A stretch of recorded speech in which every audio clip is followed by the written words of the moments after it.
வணக்கம் அன்பு சொந்தங்களே. நோர்வேயில் முதன்மை தமிழ் வானொலி, உலகத் தமிழர்களின் தமிழ் தேசிய வானொலி, தமிழ் முரசத்தின் கலையகத்திலிருந்து நான் குகன் யோகராஜா. நேரலை மீண்டும் ஒரு நிலவரம் நிகழ்ச்சிக்கு உங்களை வரவேற்கிறோம். என்ற நிலவரம் நிகழ்ச்சியிலே கலந்து கொள்ளக்கூடிய ஆளுமை ஐயா B.A. காதர் அவர்கள் இணைந்து சிறப்பிக்கின்றார். மலையகம் தொடர்பிலே நாங்கள் பேசுகின்ற பொழுது ஐயா B.A. காதர் அவர்களை தவிர்த்து விட்டு நாங்கள் மலையகம் பற்றி பேச முடியாது. மலையகத்தை பற்றி முற்றுமுழுதாக அறிந்த ஒரு சிலரில் ஐயா B.A. காதர் முதன்மையானவராக இருக்கிறார் என்று சொன்னால் அது கூட மிகையாகாது. அவரை வரவேற்கலாம். பாருங்கள். வணக்கம் ஐயா. வணக்கம் குகன். நீண்ட நாளைக்கு பிறகு மிகவும் மகிழ்ச்சியாக இருக்கிறது. நிச்சயமாக உங்களுக்கும் நிறைய சமூக பணிகள், எழுத்து பணிகள் என்று நிறைய விடயங்கள் உங்களை சுற்றியும் ஓடுகின்றன. எங்களுக்கும் சமூக பணிகள். இந்த பணிகளுக்கு மத்தியிலும் சில விடயங்களை அந்தந்த காலகட்டத்தில் பேசாவிட்டால் அது பொருள் இல்லாமல் போய்விடும் என்கின்ற அடிப்படையிலே இன்று வந்திருக்கக்கூடிய ஒரு தகவலின் அடிப்படையிலே இன்றைய உரையாடல் அமைகிறது. அண்மையிலே இலங்கை தீவு முழுவதையுமே புரட்டி போட்ட இயற்கை பேரிடர், கடந்த சுனாமி பேரழிவுக்கு பின்னதாக இலங்கை தீவிலே ஏற்பட்ட மிக பாரிய அழிவுகளுக்கு இந்த புயல் வழிவகுத்திருக்கிறது என்று சொல்லப்படுகிறது. அதில் எந்த மாற்று கருத்தும் இல்லை. பாதிக்கப்பட்ட மக்கள் அனைவரும் மீண்டும் தங்களுடைய இயல்பு வாழ்க்கைக்கு திரும்ப வேண்டும். அரசு அதற்கான முயற்சிகளை தொடர்ந்து மேற்கொள்ள வேண்டும் என்கிற விடயம் இருக்கிறது. அதில் எந்த சிக்கலும் இல்லை. ஆனால் மக்கள் இன்று இயற்கை அனர்த்தத்தால் பாதிக்கப்பட்டிருக்கக்கூடிய ஒரு சூழ்நிலை அரசியல் இருப்புக்காக பாவிக்கப்படுகிறதோ என்கின்ற ஒரு சந்தேகம் எழுந்திருக்கிறது. குறிப்பாக மலையக பகுதிகளிலே பாதுகாப்பில்லாத இடங்களிலே வீடுகளையோ லயன்களையோ குடில்களையோ கட்டி வாழ்ந்து வந்த மக்கள் இப்பொழுது இயற்கை அனர்த்தத்தால் தங்களுடைய குடிமனைகளை பறிகொடுத்திருக்கின்றார்கள். பாதுகாப்பில்லாத இடங்களிலே மீண்டும் குடிமனைகளை அமைக்கக்கூடாது என்று அல்லது அமைக்க வேண்டாம் என்று அரசு அறிவுறுத்தி இருக்கிறதாக ஒரு செய்தி இருக்கிறது. இந்த செய்தியின் பின்னணியிலே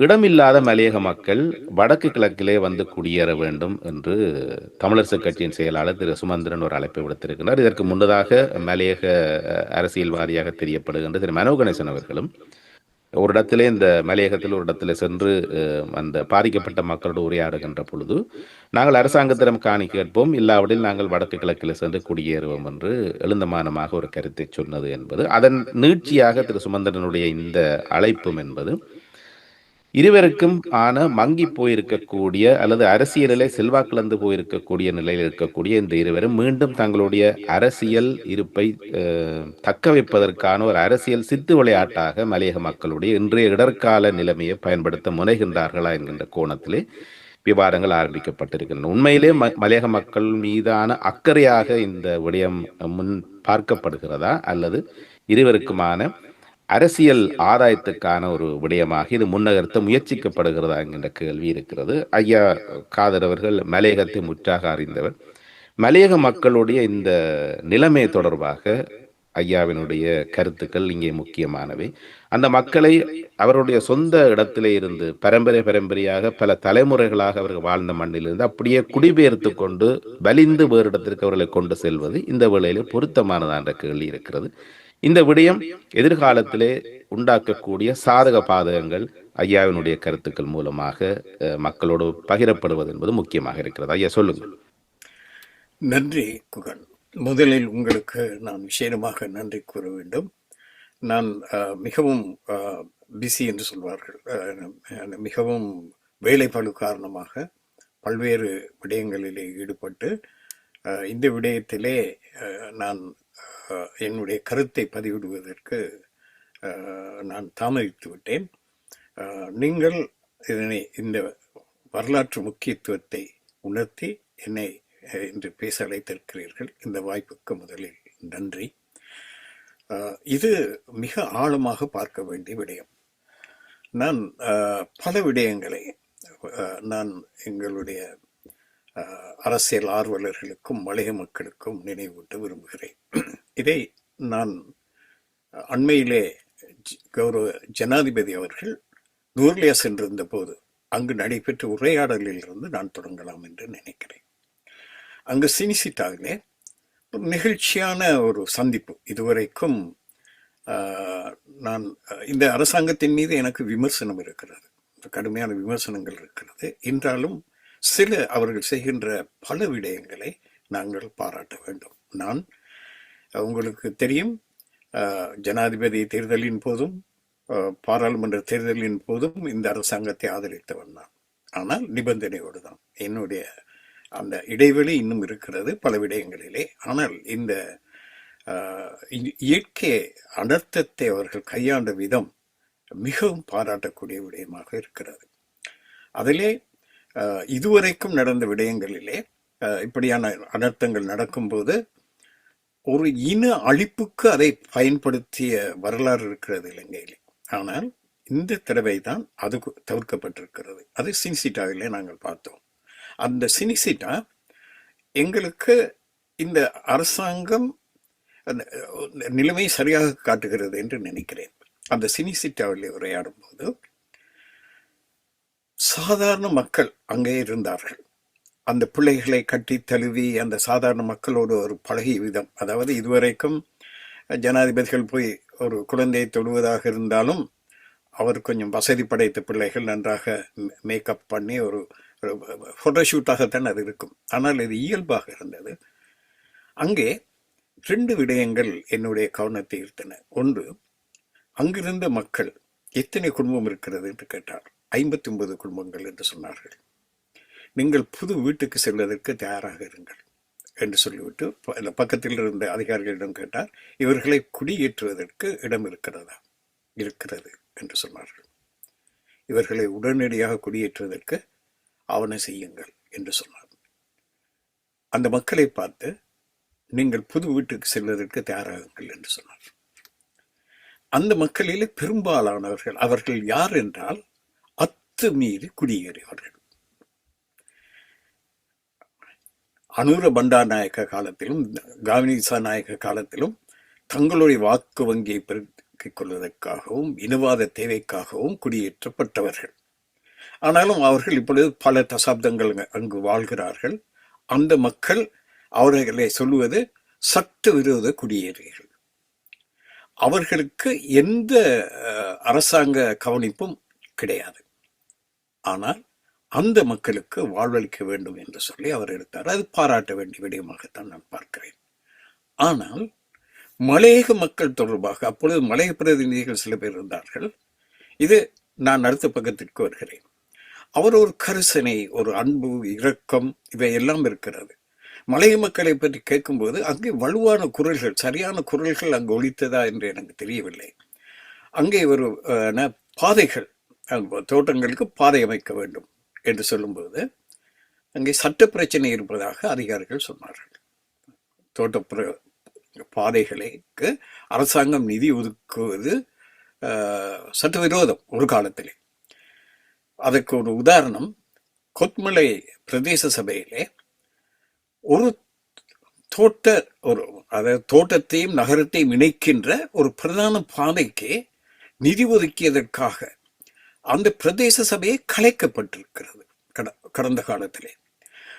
அந்த விடயங்களை தான் அவர்கள் சுட்டி காட்டியிருப்பார்கள். அந்த பாதையை போடுவதற்கு சட்ட பிரச்சனை இருக்கிறது என்று சொல்லி ஜனாதிபதி சொன்னார், நாங்கள் அந்த பாதையை போடுவோம். அதாவது அவர்களது தோட்டத்துக்குள்ளே செல்கின்ற பாதையை அவர்கள் பராமரிக்கட்டும், அது தனியார் பாதை.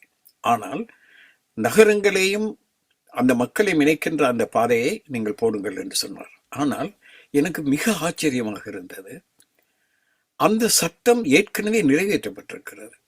அதிலே கடந்த காலத்திலே திலகர் பாராளுமன்ற உறுப்பினராக இருக்கும்போது மலை மக்கள் மீது அனுதாபம் உடைய ஃபைசல் முஸ்தபா அமைச்சராக இருந்தபோது இந்த விடயம் பேசப்பட்டு அது தீர்வு காணப்பட்டிருக்கு. ஒரு சட்டமாகவே நிறைவேற்றப்பட்டிருக்கு. அந்த பாதைகளை அரசாங்கம் பராமரிக்க வேண்டும் என்பது, நிதி ஒதுக்க முடியும் என்பது தீர்வு காணப்பட்டிருக்கிறது.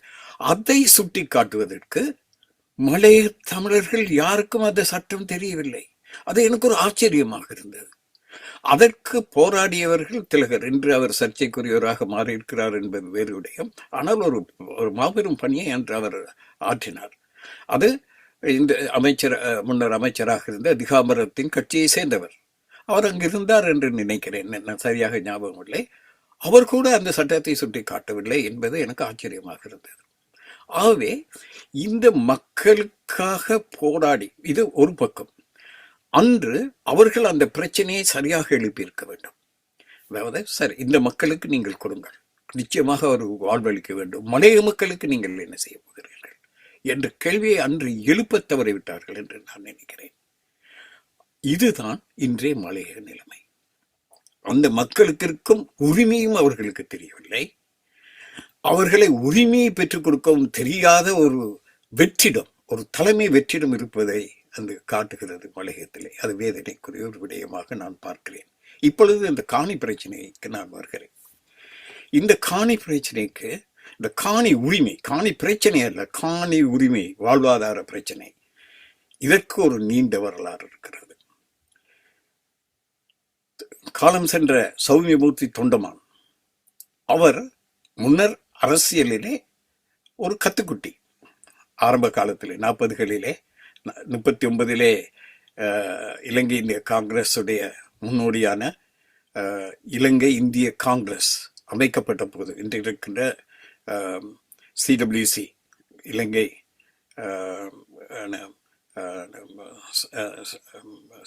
ஒர்க்கர்ஸ் காங்கிரஸ், மக்கள் காங்கிரஸ், தொழிலாளர் காங்கிரஸ் உடைய முன்னோடி. அதிலே அவர் முக்கிய பதவி எதுவுமே வகிக்கவில்லை. ஆனால் அவரை ஒரு தேசிய மட்டத்துக்கு உயர்த்திய போராட்டம் உருளவெளி போராட்டம், நிலத்துக்கான போராட்டம். எத்தனையோ போராட்டங்கள் நடைபெற்றிருக்கின்றன. ஆனால் இன்றும் பேசப்படுகின்ற ஒரு போராட்டமாக உருளவெளி போராட்டம் இருக்கிறது. மலைய வரலாறு தெரிந்தவர்களுக்கு அது தெரியும். அதற்கு அடுத்தபடியாக மலையகத்திலே எத்தனையோ தியாகிகள் உயிர் நீத்திருக்கிறார்கள். 58லே கொல்லப்பட்ட அவர்கள், சில தோட்டத்துறைகளை தொழிற்சங்க உரிமைக்காக போராடிவிட்டு உயிர் துறந்தவர்கள், இப்படி பலர் இருக்கிறார்கள். ஆனால் இன்று மலையகத்திலே ஒரு வீரத்தின் சின்னமாக போற்றப்படுவது சிவனலட்சுமணன் தான். அதற்கு காரணம் அந்த மண் உரிமைக்காக போராடிய காரணம்தான். ஆகவே மலையக உரிமைக்காக, பிரஜா உரிமை இல்லாத காலத்தில் கூட அவர்கள் போராடி இருக்கிறார்கள். அந்த போராட்டம் தான் தலைவர்களை தலைநிறுத்தி உயர்த்திருக்கிறது, மலையகத்துக்கு ஒரு தன்னம்பிக்கையை கொடுத்திருக்கிறது, மலையகத்தை காப்பாற்றி இருக்கிறது. இப்பொழுது அதை நான் நிறுத்திவிட்டு இப்பொழுது இன்னொரு பேரலல், இதுக்கு சமாந்தரமான ஒரு ஒப்பீட்டை நான் கொண்டு வருகிறேன். 1977களிலே 72 சரியாக சொல்லப்போனால் தேசியமயமாக்கல் என்ற பெயரிலே தோட்டங்கள் சுவீகரிக்கப்பட்டன. தோட்ட தொழிலாளர்கள் விரட்டி அடிக்கப்பட்டார்கள். தோட்ட உத்தியோகஸ்தர்கள் அவர்களுடைய பிள்ளைகள் பாடசாலைக்கு போய் இருக்கிற பிள்ளைகளை கூட்டிக் கொண்டு வருவதற்கு முன்னர் அவர்களுடைய பதவி அங்கே பறிக்கப்பட்டு தோட்டத்தை விட்டு விரட்டி அடிக்கப்பட்டார்கள். அகதிகளாக, அனாதரவாக விரட்டி அடிக்கப்பட்டார்கள். அந்த நேரத்திலே அவர்களுக்கு கரம் நீட்டியவர்கள் வடக்கு கிழக்கு மக்கள். அவர்களை அங்கு குடியேற்றிய வன்னி மக்களுக்கு விஷயமாக நன்றி கூற வேண்டும். காந்தி இயக்கத்திற்கு நன்றி கூற வேண்டும். டேவிட் ஐயா, டாக்டர் ராஜசுந்தரம் அவர்களுக்கு நாங்கள் நன்றி கூற வேண்டும். அவர்கள் அந்த மக்களை குடியேற்றினார்கள். அதற்கு ஒரு திட்டம் இருந்தது, அழகாக அவர் செயல்படுத்தினார்கள்.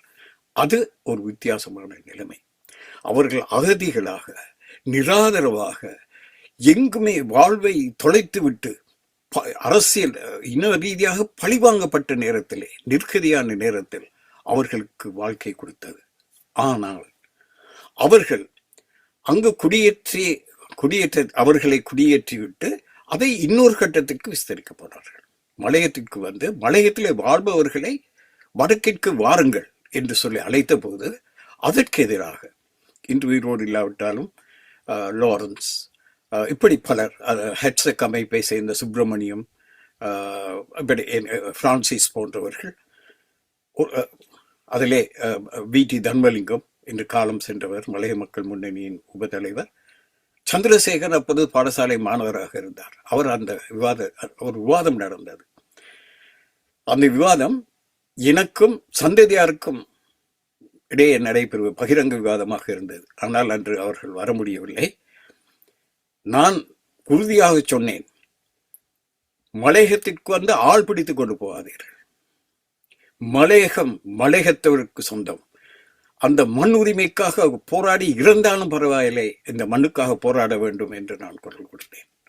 அது அப்பொழுது மலையக வெகுஜன இயக்கம் என்று ஒன்று இருந்தது. அதிலே துணை செயலாளராக நான் இருந்த சமயத்தில் அந்த விவாதம் நடைபெற்றது. அது இன்றும் ஹெட்செக் பிரகடனம் என்று சொல்லப்படுகிறது. ஒரு தடவை திலகர் இது சம்பந்தமாக ஒரு பதிவை போட்டிருந்தார். அது இன்றும் பேசப்படுகிறது. அதுதான் அந்த மண் உரிமைக்காக எழுப்பப்பட்ட முதலாவது குரல். அந்த பிரகடனம் மலையகத்தை உருவாக்கியவர்கள் நாங்கள். மலையக மண் உரிமைக்காக நாங்கள் உயிர் துறப்போம், ஆனால் மலையகத்தை விட்டுக் கொடுக்க மாட்டோம் என்று அந்த இளைஞர்கள் வீர முழக்கம் செய்தார்கள். அது இன்றும் ஜீவநாடியாக இருந்து அதுதான் பிற்காலத்திலே அந்த உணர்வு தான் மலைய மக்கள் முன்னணியாக பரிணமித்தது. அந்த போராட்டங்களில் இருந்தவர்கள் தான் அத்தனை பேரும் பிற்காலத்திலே மலைய மக்கள் முன்னணியின் தலைவராக இருந்தார்கள். அந்த ஜீவநாடியை முறிப்பது போல் தான் இப்பொழுது விடயங்கள் நகர்த்தப்படுகின்றன என்ற சந்தேகம் இருக்கு. அதுக்கு அங்குதான் நான் இங்கு வருகிறேன். இப்படியெல்லாம் ஒரு வரலாறு இருக்கும்போது அன்று இவர்கள் அனாதரவாக நின்றவர் சமயத்திலே கை கொடுத்தது வேறு விடயம். ஆனால் இன்று இந்த அரசாங்கம் இன்று பல நிலைமைகள் மாறி இருக்கிறது. பிரஜா உரிமை வழங்கப்பட்டிருக்கிறது. இன்று நாடற்றவர் பிரச்சனை தீர்க்கப்பட்டிருக்கிறது.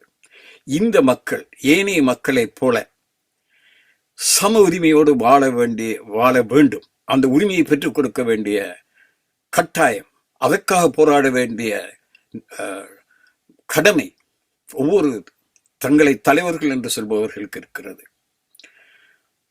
அவர்கள் மற்றவர்களுக்கு எப்படி காணி கொடுக்கப்படுகிறதோ, வீடுகள் கொடுக்கப்படுகிறதோ, அதே போல அவர்களுக்கும் காணி கொடுக்க வேண்டும். அந்த மண்ணிலே அவர்கள் வாழ்ந்த இடத்திலேயே அவர்களுக்கு கொடுக்க வேண்டும், பாதுகாப்பான இடத்திலே.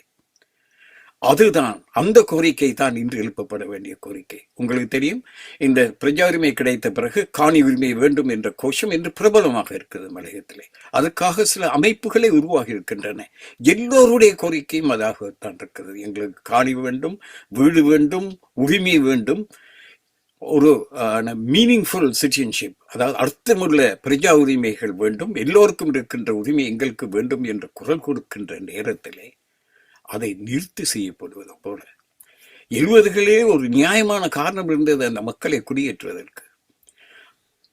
இவர்கள் ஒரு மேட்டுக்குடி மனோபாவத்தை வெளிக்காட்டுகிறார்கள்.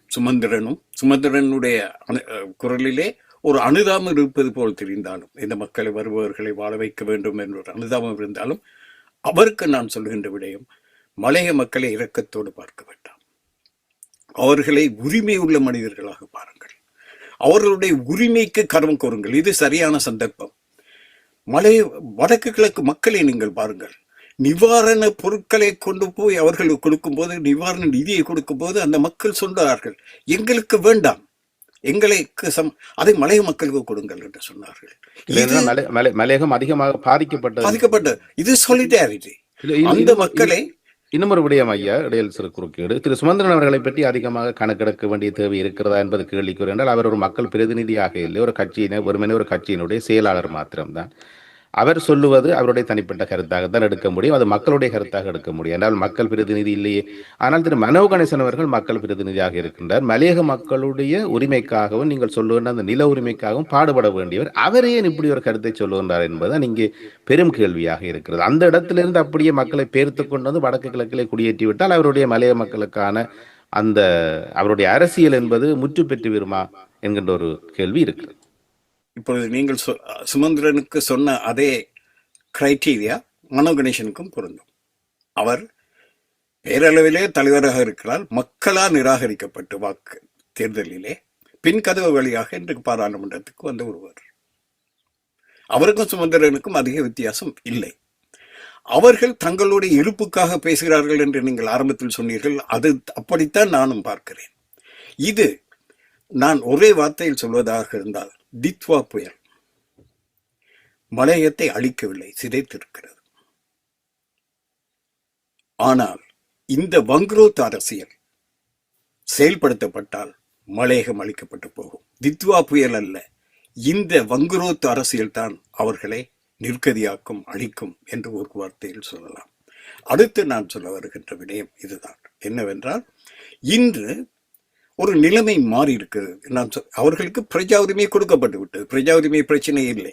ஸ்டேட்லெஸ், அதாவது நாடற்றவர் பிரச்சனை இல்லை. அவர்கள் ஏனைய மக்களைப் போல உரிமையோடு வாழ வேண்டும். ஒரு சமூகம் எத்தனை தடவை தான் அகதிகளாக ஒரு புலம்பெயர்ந்தவர்களாக புலம்பெயர்வார்கள். வடக்கிலே இருந்து அன்று வெள்ளைக்காரன் காலத்திலே செயற்கையாக பஞ்சம் உருவாக்கப்பட்டு அவர்கள் இந்த நாட்டுக்கு பெரிய கங்காணிகளால் கொண்டு வரப்பட்டார்கள். அதே பெரிய கங்காணி வேலையை இன்று தலைவர்கள் என்று சொல்கின்ற இவர்கள் செய்கிறார்கள். வடக்குக்கு வாருங்கள் என்று சொல்லி என்ன வித்தியாசம்? ஒரு மக்கள் எத்தனை தடையை தான் இடம்பெயர்வார்கள். இந்தியாவில் இருந்து இடம்பெயர்ந்தார்கள். அதன் பிறகு 77க்கும் 83க்கும் இடையிலே ஏற்பட்ட வன்செயலின் போது வடக்குக்கு போனார்கள். வடக்கிலே இராணுவ தாக்குதலை எல்லை மீறி போன சமயத்திலே மீண்டும் மலையத்துக்கு போனார்கள். இப்பொழுது எந்த காரணமும் இல்லாமல் அவர்களை நீங்கள் நம் வடக்குக்கு வாருங்கள் என்று சொல்வது ஒரு வங்குரோத்து அரசியல். அதுவும் காலம் காலமாக தங்களுடைய மண்ணுக்கான உரிமைக்காக போராடி கொண்டிருக்கக்கூடிய ஒரு மக்கள் கூட்டத்தை உங்களுடைய மண்ணுக்கான உரிமை போராட்டத்தை கைவிட்டு வேறு இடங்களுக்கு இடம்பெயர்ந்து வாருங்கள் என்று அவர்கள் அழைக்கின்றார்கள். அது நியாயம் என்று அவர்கள் கருதுகின்றார். அகதிகளாக இவர்களுடைய பார்வை இவர்களை இன்னும் நவீன அடிமைகளாக பார்க்கிறார்கள், அகதிகளாக பார்க்கிறார்கள், உரிமை உள்ள மக்களாக பார்க்கவில்லை என்பதை தானே இது காட்டுகிறது. இந்த பார்வையை நாங்கள் எப்படி நியாயப்படுத்த முடியும், மன்னிக்க முடியும்? நிச்சயமாக இதற்கு கண்டன குரல்கள் எழும்ப வேண்டும், உரத்து பேச வேண்டும். அது யாராக இருந்தாலும் பரவாயில்லை. அந்த மண்ணை பாதுகாக்க வேண்டும், அவர்களுடைய அடிப்படை உரிமையை பாதுகாக்க வேண்டும் என்பதுதான் இன்றைய காலகட்டத்தில் வரலாற்றுக்கு செய்ய வேண்டிய கடமையாக இருக்கும். ஒரு கேள்வி வருகிறது ஐயா. இப்பொழுது மலையகத்திலே பாதுகாப்பான இடங்களிலே இந்த மக்களை மீள் குடியமர்த்துவதற்கான அரச காணிகள் போதுமான அளவு இருக்கு. குறிப்பாக கிட்டத்தட்ட 10 லட்சம் மக்கள் இருப்பதாக சொல்லுகிற ஒரு கணக்கெடுப்பு சொல்லுகிறது. சரியானதாக இருக்க வேண்டும் என்பது அவசியம் அல்ல. ஆனால் ஓரளவுக்கு ஒரு தொகை மக்கள் அங்கே இருக்கின்றார்கள். அவர்களுக்கு பாதுகாப்பான இடங்களிலே வீடுகளை அமைப்பதற்கான அரச காணிகளுக்கான வசதி இருக்கிறதா? மலையகத்தை அறிந்தவர் சொல்லுங்கள். இந்த கேள்விக்கு நான் பதில் முதல் நான் சொல்ல வந்த விடயத்தை நான் சொல்லி முடித்துவிட்டு இதற்கு கட்டாயம் பதில் சொல்கிறேன். இந்த மக்கள் தங்களுடைய உரிமைக்காக போராடி இப்பொழுதுதான் அந்த ஒரு காணியை பெறக்கூடிய நிலையிலே அவர்கள் இருக்கிறார்கள்.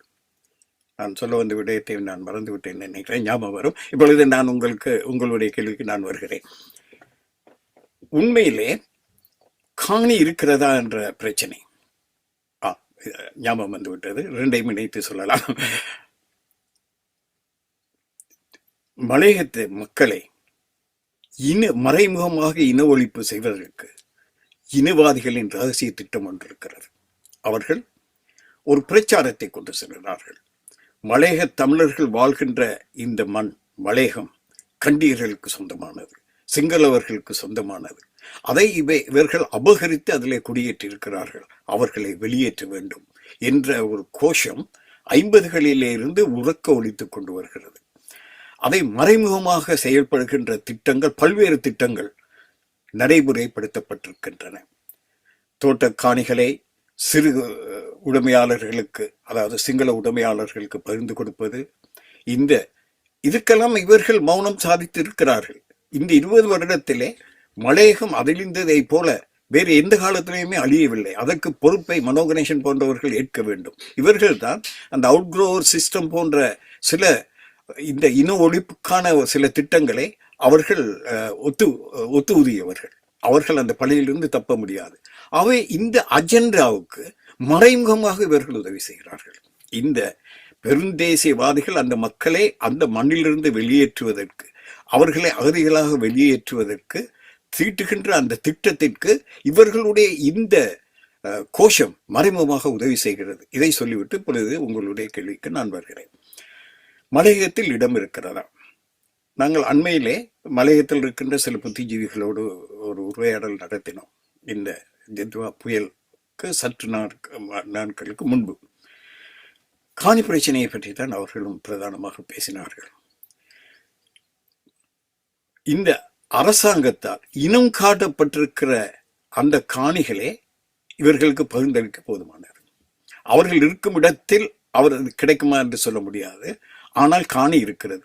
இல்லை என்றாலும் மலையகத்திலே அவர்கள் வாழ்கின்ற தோட்டத்திலே ஒரு பகுதியை அது அரசாங்க காணிதான். தோட்டங்களுக்கு அவர்கள் நிர்வகிப்பதற்காக கொடுத்திருக்கிறார்கள். எடுத்து அவர்களை குடியேற்ற வேண்டும். ஒரு மக்களை குடியேற்றுவதற்கு, அதை விட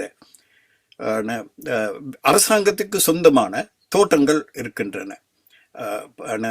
பல்வேறு பெயர்களிலே. நான் நினைக்கிறேன் ஏதோ ஜனதா அப்படி ஒரு பெரிய பட்டியல் இருக்கிறது. நான் தேடி எடுக்க வேண்டும். ஒரு பெரிய பட்டியல் இருக்கிறது. அதை இப்பொழுது அரசாங்கம் என்ன சொல்கிறது என்றால், முதலீட்டாளர்களுக்கு கொடுக்க போகிறோம். ஏனைய பெருந்தோட்டங்களை, அந்த கம்பெனி தோட்டங்களை, கம்பெனிக்கு கொடுக்கப்பட்டிருக்கின்ற, குத்தகைக்கு கொடுக்கப்பட்டிருக்கின்ற அந்த தோட்டங்களை விட்டுவிட்டு இந்த தோட்டங்களை நாங்கள் குத்தகைக்கு கொடுக்க போகிறோம், முதலீட்டுக்கு கொடுக்க போகிறோம் என்று சொல்கிறார்கள். அவை அங்கு ஒரு பெரிய தொகை காணி இருக்கிறது. அதை இல்லை என்றாலும் இந்த காணியை அவர்கள் பெற்றுக் கொடுக்கத்தான் வேண்டும். ஏனென்றால் ஒரு தோட்டத்திலே இருக்கிறார்கள், அவர்கள் அந்த தோட்டத்திலே வாழ்கின்ற தொழிலாளர்கள். அங்கே நிலப்பெருப்பு வருகிறது என்றால் அந்த தோட்ட நிர்வாகத்திற்கு ஒரு கடமை இருக்கிறது, அவர்களை அந்த தோட்டத்திலேயே குடியேற்றுவதற்கு. அதை செய்ய வேண்டும். இது உரிமை சார்ந்த விடயம். இது பிச்சைக்கு வாங்குகின்ற பிரச்சனை அல்ல. இந்த நேரத்தில் மலைய மக்களை அனுதாபத்தோடு பார்க்க வேண்டாம். நீங்கள் வசதியானவர்கள் தான், மேட்டுக்குடிகள் தான். அந்த மேட்டுக்குடி பார்வையில் இருந்து நீங்கள் அவர்களை பரிதாபத்தோடு பார்க்க வேண்டாம். அவர்களுடைய உரிமையை பெற்றுக் கொடுப்பதற்கு இது ஒரு நல்ல சந்தர்ப்பம். இன்று உலகம் முழுக்க ஒரு கர்சனை வந்திருக்கிறது. மலையக மக்கள் பாதிக்கப்பட்டிருப்பதை பற்றி உலகம் முழுக்க பேசுகிறார்கள். உலக அபிப்பிராயத்தை நீங்கள் திரட்டி, உலக மக்களுடைய ஆதரவை திரட்டி, இந்த அரசாங்கமும் கொஞ்சம் இணக்கமான அரசாங்கமாக இருக்கிறது. இந்த சந்தர்ப்பத்தை பயன்படுத்தி, அல்லது ஒரு நிர்பந்தத்தை, அவர்கள் அது போலியாக இருந்தால் எனக்கு தெரியாது, அது போலியாகத்தான் இவர்கள் அந்த அன்பை காட்டுகிறார்களா என்றால் அதற்கு ஒரு நிர்பந்தத்தை கொடுத்து அதை அமுலாக்கப்படுத்த வேண்டிய ஒரு கடமை இருக்கிறது. அதைத்தான் அவர்கள் செய்ய வேண்டும். ஆகவே நான் அவர்களிடம் வினயமாக நான் கேட்பது, தயவு செய்து அவர்களை அனுதாபத்தோடு பார்த்து அகதிகளைப் போல நடத்தாதீர்கள். அவர்களை உரிமை உள்ள ஒரு மக்களாக, ஒரு ஈக்குவல்ஸ். நீங்கள் எப்படி பங்களாவிலே நீங்கள் வசதியாக வாழ்ந்து கொண்டு இந்த கருத்தை சொல்லுகிறீர்களோ அப்படி வேண்டாம். அவர்களுக்கு சாதாரண மக்களாக நீங்கள் விடுங்கள். மற்றவர்கள் உங்களால் முடியாவிட்டால், அவர்களுக்கு உரிமை பெற்றுக் கொடுக்காவிட்டால் நீங்கள் ஒதுங்கி இருங்கள். அந்த உரிமைக்காக குரல் கொடுக்கக்கூடிய மக்கள் அங்கே உதயமாவார்கள். அந்த இடத்தையும் நசுக்கிக் கொண்டு நீங்கள் தலைவர்கள் என்ற வேஷத்தை போட்டுக்கொண்டு இந்த அழிவு காரியத்தை, இந்த வங்குரோத்து அரசியலை செய்யாதீர்கள். மலையக அழிவுக்கு நீங்கள் துணை போகாதீர்கள் என்று வினயமாக நான் வேண்டுகிறேன். இல்ல, ஒரு விடயம் இருக்கிறது ஐயா. நீங்கள் சொன்னதைப் போல தோட்ட நிர்வாகங்களோ அல்லது அரசோ இந்த மக்களுடைய நலன்களை கவனிக்க வேண்டி அந்த பொறுப்புகளில் இருந்து அவர்கள் தவறுவதை சுட்டிக்காட்டி இந்த இரு தரப்புக்கும் அழுத்தங்களை கொடுத்து அந்த மக்களுடைய உரிமைகளை பெற்றுக் கொடுப்பதற்கான போராட்டங்களில் ஈடுபடுவதை விடுத்து, எந்த விதமான எதிர்கால திட்டங்களும் இல்லாமல் அந்த இடங்களில் இருந்து அந்த மக்களை பேர்த்து கொண்டு வந்து வடக்கு கிழக்கிலே குடியேற்றுவது என்பது சரி, அது நடக்கிறது என்றே வைத்துக் கொள்ளுங்களேன். ஆனால் அந்த மக்களுக்கான எதிர்கால திட்டங்கள் இந்த இருவரிடம் இருக்கிறதா என்றால் இல்லை. வெறுமனே வாய்ப்பேச்சுக்கு சொல்லுகின்றார்கள். புலம்பெயர் தேசங்களில் இருக்கக்கூடியவர்கள் தங்களுடைய தாயத்தில் இருக்கக்கூடிய தங்களுடைய காணிகளை இந்த மக்களுக்காக தருவதற்கு நாங்கள் தயாராக இருக்கிறோம் என்று தங்களிடம் சொல்லியிருப்பதாக இருவருமே சொல்லுகின்றார்கள். ஆனால் அப்படி யாராவது சொன்னார்களா? அதற்கான கணக்கீடுகள் என்ன? அந்த விவரங்கள் எதுவுமே வெளிப்படுத்தப்படவில்லை. எழுந்தமானத்திலே போன போக்கிலே வாய்ப்போக்கிலே சொல்லிவிட்டு போவது என்பது எல்லோரும் செய்யக்கூடியதுதான். ஆனாலும் இந்த ஒரு கதைக்கு ஐயா, ஒரு கதைக்கு நாங்கள் வைத்துக் கொள்வோமே, ஒரு விவாதத்துக்கு வைத்துக் கொள்வோம். ஓகே, சரி, இந்த ஒரு குறிப்பிட்ட தொகை மக்கள் வடக்கு கிழக்குக்கு இடம்பெயர்ந்து வருகின்றார். அவர்களுடைய எதிர்காலம் என்னவாகும்? வேலை வாய்ப்பு பிரச்சனை இருக்கிறது, கல்வி பிரச்சனை இருக்கிறது. அந்த மக்கள் இருக்க இடம் கொடுத்தால் மட்டும் போதும் என்ற விடயத்தை விட்டு பிறகு வரக்கூடிய எதிர்விளைவுகளை எவ்வாறு எதிர்கொள்ள வேண்டும் என்கின்ற திட்டம் இருக்க வேண்டும் அல்லவா? மிக அருமையான ஒரு கேள்வி நீங்கள் கேட்டீர்கள்.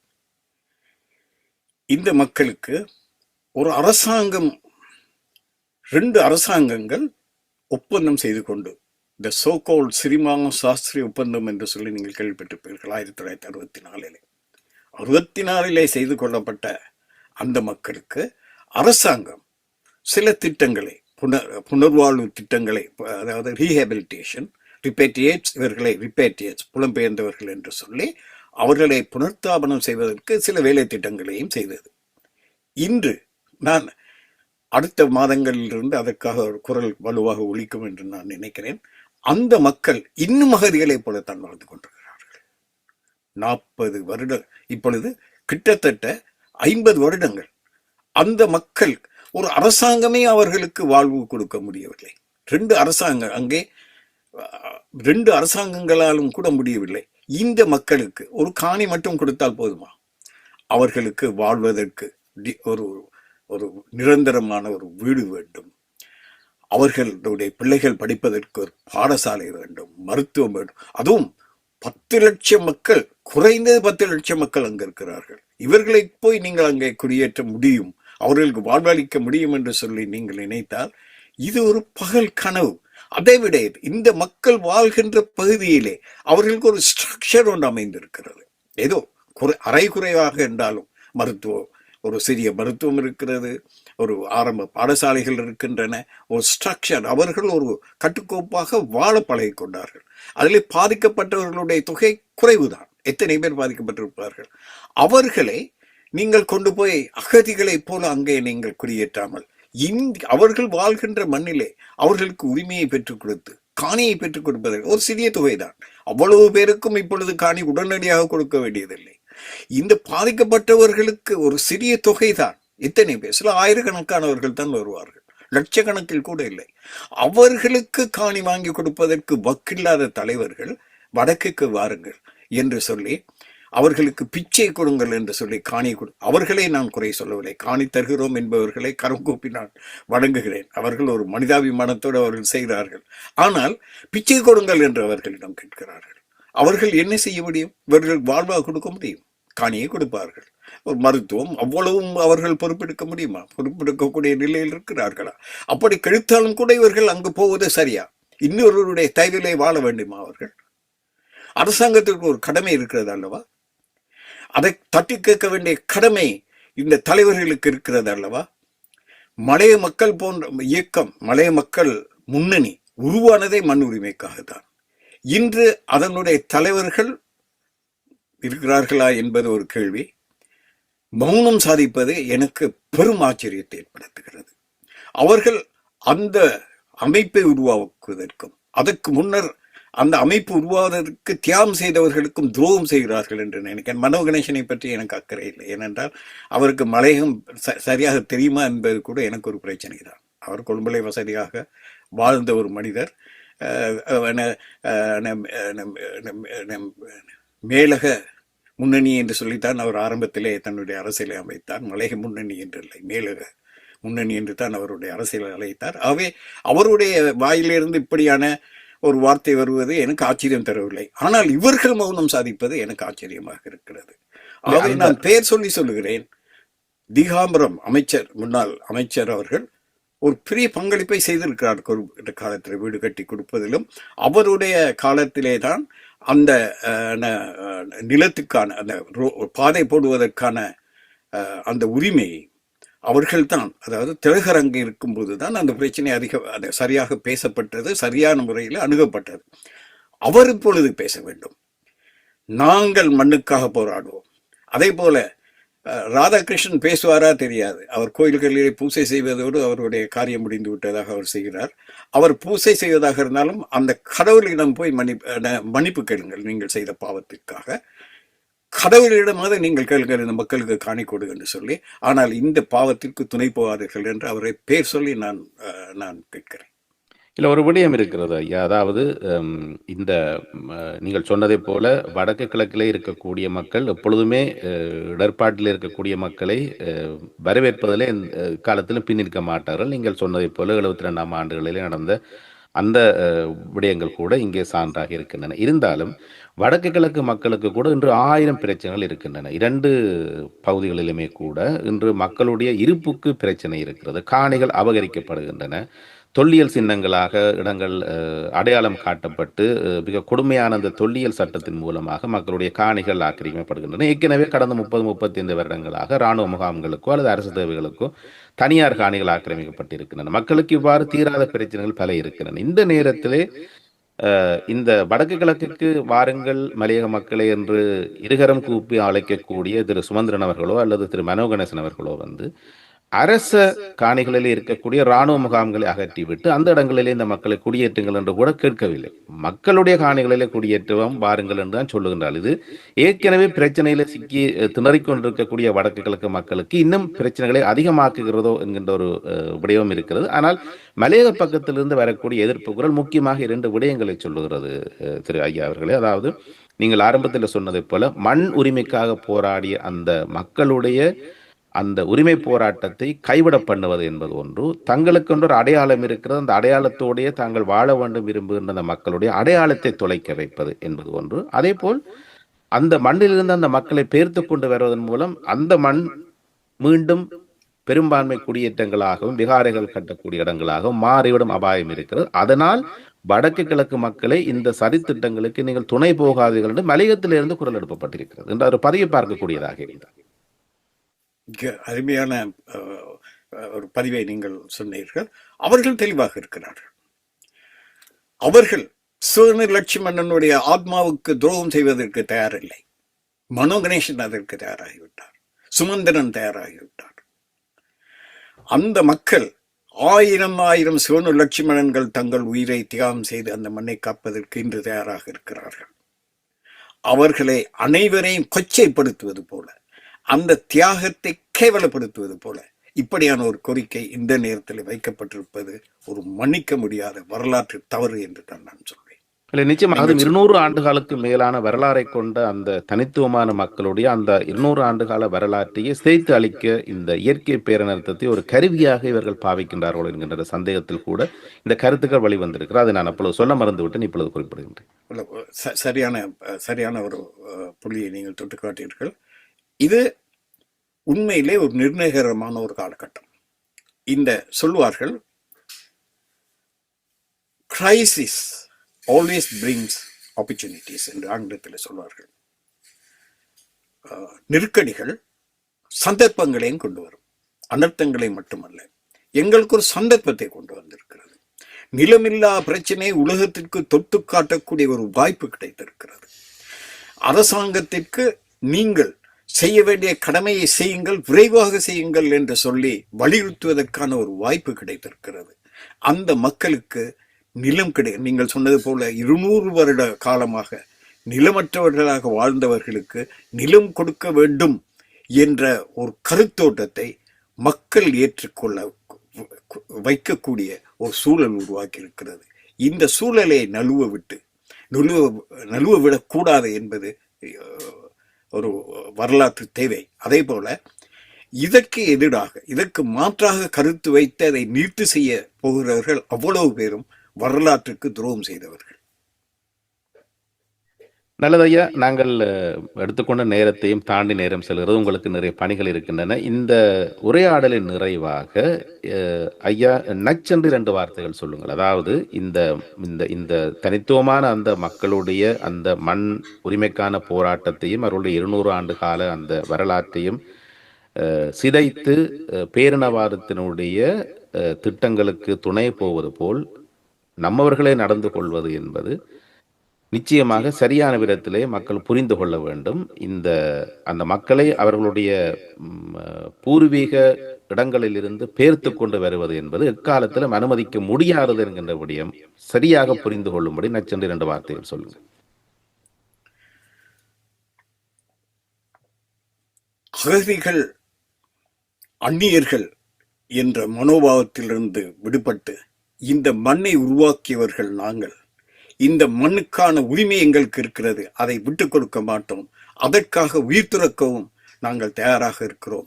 சிவலட்சுமணனுடைய ஆத்மாவுக்கு நாங்கள் துரோகம் செய்ய மாட்டோம் என்ற வைராக்கியத்தோடு இந்த மக்கள் இப்பொழுது காணியுரிமைக்கான குரலை வலுவாக எழுப்ப வேண்டும் என்று நான் கேட்கிறேன். நல்லதையா, இந்த பிரச்சனைக்கு பின்னால் அரசியல் ஆதாயம் தேடுவதை மக்கள் ஒருபோதும் அனுமதிக்க முடியாது. அந்த மக்களுடைய உரிமைகள் பாதுகாக்கப்பட வேண்டும். அவர்களுடைய நிலத்துக்கான இருப்புக்கான போராட்டம் பாதுகாக்கப்பட வேண்டும். அவர்களுடைய தனித்துவம் பாதுகாக்கப்பட வேண்டும் என்கிற விடயங்கள் நிறைய இருக்கின்றன. இவற்றையெல்லாம் புறந்தள்ளிவிட்டு வெறுமனே அரசியலில் ஒளியிழந்து போயிருக்கக்கூடிய நபர்களுடைய தூண்டுதலின் பெயரால் இந்த விடயங்களை ஒரு வேறு கோணத்திலே அணுகுவது என்பது அந்த மக்களுக்கு செய்யப்படும் துரோகமாகவே நாங்கள் பார்க்க வேண்டும் என்ற அடிப்படையோடு இன்றைய உரையாடலை நாங்கள் நிறைவு செய்கிறோம். ஐயா, நீண்ட படிகளுக்கு மத்தியிலும் நான் கேட்டுக்கொண்டதற்காக எங்களோடு இணைந்து இவ்வளவு நேரம் நீங்கள் பேசியமைக்கு நன்றி. மீண்டும் ஒரு நிகழ்ச்சியிலே சந்தித்துக் கொள்ளலாம். இந்த வாய்ப்புக்கு மிகவும் நான் மனம் நிறைந்த ஒரு நன்றியை தெரிவித்துக் கொள்கிறேன். ஏனென்றால் இதுதான் நாங்கள் பேச வேண்டிய சந்தர்ப்பம். இப்பொழுது நாங்கள் பேசாவிட்டால் இந்த வரலாற்று துரோகத்திற்கு நாங்களும் பங்களித்தவர்களாக ஆகிவிடுவோம். இப்பொழுது எங்களுடைய கருத்தை நாங்கள் பதிவு செய்திருக்கிறோம். இந்த குரல் மக்களின் குரலாக நிச்சயமாக உருவெடுக்கும் என்ற நம்பிக்கை எனக்கு இருக்கிறது. நன்றி, வணக்கம். நன்றி. நல்ல நிகழ்ச்சியோடு இன்றைய நிலவரம் நிகழ்ச்சியை நாங்கள் நிறைவு செய்கிறோம். இந்த நிகழ்ச்சியில் கலந்து கொண்டு சிறப்பித்த ஆளுமை ஐயா B.A. காதர் அவர்கள். மீண்டும் ஒரு நிகழ்ச்சியில் சந்திக்கலாம். பொங்கும் தமிழை பொலிவரை செய்வோம், எங்கள் மண்ணை விடிவரை செய்வோம். நான் குகன் யோகராஜா, நூர்வேயில் முதன்மை தமிழ் வானொலி, உலக தமிழர்களின் தமிழ் தேசிய வானொலி, தமிழ் அரசத்தின் கலையகத்திலிருந்து. நன்றி, வணக்கம்.